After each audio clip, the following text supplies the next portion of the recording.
Welcome to Figma Bites, a video series that aims to teach you to speed up your Figma workflow. Today, we're going to give you a petite introduction to auto layout. Auto layout is a feature that allows frames to adapt to the content inside of them. Pieces of your file can act more as they would in a browser or mobile device. For our first course, we have a few examples that will give you an overview of the features. One of the simplest uses of auto layout that still shows the power of the feature is for a button. With this button selected, we can see that auto layout is on in the sidebar and our frame icon has turned into the auto layout icon. I'm able to click into this button and adjust the label, and it just grows to accommodate the text. Let me show you the recipe. We'll create a new piece of type. There are a few ways to add auto layout to an object. You can use the shortcut Shift-A or right-click and find the menu option for Add Auto Layout. This has now become a frame with auto layout. You can see the properties over here in the right panel. Let's add some style.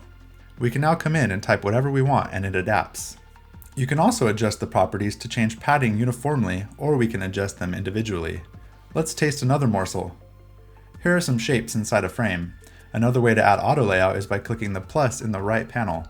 Not much visually changed, but we now have a set of parameters that help us adjust the spacing between the objects and how they're laid out in the frame. We can also play with the alignment so the objects stick to the container in the way we want. Here's a more real-world example. Let's say you need to create a list in your design. You can use auto layout and nesting to make a really flexible component. We have a label and an icon. We're going to hit Shift-A to add auto layout. We can now see they are 19 pixels apart. We can adjust that, change their alignment, and now we have a list item that we can use. Without auto layout, we'd end up copying the same pieces over and over, adjusting individually and getting a headache in the process. But with auto layout, you can wrap pieces that already have auto layout into another frame with auto layout. Now we can adjust the spacing between items and quickly duplicate them, all the while our layout holds up. Another benefit of this is the ability to click one of the items and use our arrow keys to change their order. From there, we can duplicate our group of items, add a divider, and turn auto layout on for the parent frame to control the padding for the entire menu we've created. Alright, let's get into the nitty-gritty of deciding what our final spacing and layout will be.